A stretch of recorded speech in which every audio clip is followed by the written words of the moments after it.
ہماری افواج وطن کے تحفظ کے لیے جو قربانیاں دے رہی ہیں اس کی کوئی دوسری مثال موجود نہیں ہے۔ میں اپنی قابل فخر اور بہادر افواج کو سلام پیش کرتا ہوں اور یقین دلاتا ہوں کہ پوری قوم وطن عزیز کے دفاع اور سلامتی کے لیے ان کے شانہ بشانہ کھڑی ہے۔ قیام امن کے لیے نیشنل انٹرنل سیکیورٹی کمیٹی اور نیشنل انٹیلیجنس کمیٹی کی تشکیل خوش آئند ہے۔ جناب چیئرمین صاحب، اس موضوع پہ بات کرنا میں نے اس لیے بھی ضروری اور اپنی ذمہ داری سمجھا کیونکہ میں سینٹ کی قائمہ کمیٹی برائے دفاع کا چیئرمین ہوں اور مجھے یہ اعزاز حاصل ہے، اور میں یہ بھی عرض کرنا چاہتا ہوں کہ افواج پاکستان کے ساتھ ساتھ قانون نافذ کرنے والے تمام افسران، تمام اہلکار جنہوں نے اپنی جان کا نذرانہ پیش کیا، جو شہید ہوئے، تمام وہ غازی، تمام وہ افسران اور اہلکار جو آج بھی اپنی جان کو ہتھیلی پر رکھ کر نکلے ہوئے ہیں، کہ جس کی وجہ سے جناب چیئرمین صاحب آپ کو، مجھے، ہمارے تمام ساتھیوں کو، ہمارے بچوں کو سکون کی نیند ملتی ہے، ہم اپنے آپ کو محفوظ محسوس کرتے ہیں۔ ان تمام شہداء کو، ان معصوم شہریوں کو جو اس کے زد میں آئے، میں سمجھتا ہوں ضروری ہے کہ ہم خراج عقیدت پیش کریں۔ اور جناب چیئرمین صاحب، میں داد دیتا ہوں کہ آپ نے اس اجلاس کے شروع میں ہی انہیں شہداء کی دعا کے لیے جو ہے وہ ہم نے سب ہاتھ بلند کیے آپ کی ہدایت پر۔ اسی کے پیش نظر ایک بڑا اہم جو اس کا عنصر ہے جناب چیئرمین صاحب، وہ یہ ہے کہ فروری 2020 میں رد الفساد، آپریشن رد الفساد، جو ہماری ملٹری کا کاؤنٹر ٹیررزم آپریشن ہے، اس کے 3 سال مکمل ہوئے، اور چونکہ ایک دم اس کے بعد کووڈ آ گیا، اس کی تفصیلات شاید ہم سے نظر انداز ہو گئیں یا ان پہ کوئی روشنی نہیں ڈالا، کسی نے ڈالی۔ جناب زندگی، یہ فروری کی بات ہے، زندگی معمول پر آ چکی تھی، غیر ملکی سیاح پاکستان آنے لگے تھے، کھیل کے بین الاقوامی ایونٹس جو تھے وہ پاکستان میں بحال ہو گئے۔ سینیٹر آفریدی صاحب یہاں بیٹھے ہیں، ان کی بھی ماشاءاللہ ایک کرکٹ ٹیم ہے، پی ایس ایل مکمل طور پر پاکستان میں منعقد ہو رہا تھا، بس اس کے آخری مراحل یہ کووڈ کے نظر ہو گئے اور اس کا نشانہ بن گئے۔ جناب چیئرمین صاحب، جنوری 2020 میں British high commissioner doctor Christian Turner نے جو اپنے ٹریول ایڈوائزری، جو سفری پابندیاں تھیں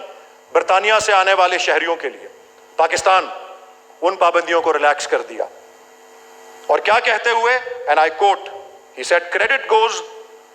to the hard work of the government of Pakistan in delivering improved security over the past 5 years since 2015۔ جناب عالی، 2018 میں برٹش بیک پیکرز ایسوسی ایشن نے پاکستان کو رینک کیا as the world's top adventure travel destination, describe کیا پاکستان کو as one of the friendliest countries in the world with mountain scenery beyond anyone's wildest imagination. جناب چیئرمین صاحب، 2019 میں فوربز نے رینک کیا پاکستان کو as one of the coolest places to visit. World economic forum کی travel and competitiveness report نے پاکستان کو top 25 countries میں پلیس کیا of world heritage sites ranging from mangroves to the Indus valley civilisation including Mohenjo Daro and Harappa. جناب عالی، اسی سال کے شروع میں یونائٹڈ اسٹیٹس نے اپنی ٹریول ریسٹرکشنز کو ریلیکس کیا۔ یونائٹڈ نیشنز نے پاکستان کو، اسلام آباد کو ڈکلیئر کیا as a family station for its personnel جن کو یہاں پوسٹنگ کرتے ہیں after evaluating the security situation. British Airways نے اپنی پروازوں کو بحال کر دیا، بہت سے 8-10 سال 12 سال جو میریٹ کا انسیڈنٹ ہوا تھا اس کے بعد۔ یہ کس کے ایفرٹس تھے؟ یہ ہمارے ان بہادر لا انفورسنگ ایجنسیز کے، ہماری پیراملٹری فورسز کے، ہمارے افواج کے۔ اور جناب عالی، یہ جو 22 جنوری 2020 کو جب 3 سال آپریشن رد الفساد کے مکمل ہوئے، اور I have to mention here کہ رد الفساد میں ہماری افواج کے، ہماری آرمڈ فورسز کے تمام ونگز کے ساتھ ساتھ ہماری پیراملٹری آرگنائزیشنز بھی شریک تھیں، ہماری سویلین لا انفورسمنٹ اتھارٹیز بھی شریک تھیں، ہماری انٹیلیجنس آؤٹ فٹس بھی شریک تھیں، اور اس کے اہم ایلیمنٹس کہ آپریشنز ان پنجاب تھے continuation of operations in other parts of the country थे, दूसरी चीज। तीसरी चीज बॉर्डर मैनेजमेंट। चौथी चीज डीवेपनाइजेशन एंड एक्सप्लोसिव्स कंट्रोल। जनाब आली, इसके कुछ अहम तफसीलात हैं जिन पर रोशनी डालना जरूरी है। 149,000 इंटेलिजेंस बेस्ड ऑपरेशंस कंडक्ट किए हमारे इदारों ने इन 3 सालों के अंदर। ओवर 3,800 थ्रेट वार्निंग्स वर इशूड। जनाब आली, 400 terrorist attacks were averted by law enforcement authorities. Karachi की क्राइम इंडेक्स पर रैंकिंग में बहुत सालों बाद इंप्रूवमेंट आई।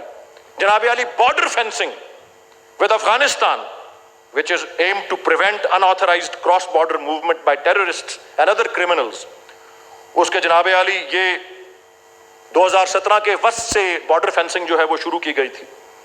और 1500 से ज्यादा किलोमीटर जो है, 2600 किलोमीटर की जो बॉर्डर है उसमें 1500 किलोमीटर पे वो बॉर्डर पोस्ट और फोर्ट्स बना के वो सारा जो है सिलसिला उसको जारी रखा जा रहा है। तो जनाब चेयरमैन साहब, लेकिन ये तमाम एफर्ट्स जो हैं हमें किसी किस्म की कंप्लेसेंसी में इसे लाल नहीं करना चाहिए। इसके साथ साथ हमें एतराफ़ भी ये करना ज़रूरी है कि अभी 12 जुलाई ही को नॉर्थ वज़ीरिस्तान में ही टेररिस्ट्स का क्लैश हुआ विद द सोल्जर्स और वहाँ पे हमारे 4 सोल्जर्स जो हैं वो शहीद हुए। और अभी गुज़िश्ता रोज़ टेररिस्ट्स ने फायर ओपन कर दिया on security forces in Panjgur district, जिसमें 3 सोल्जर्स जो है वो शहीद हुए और काफ़ी 8-9 जो है वो इंजर हुए। लेकिन having said all of that,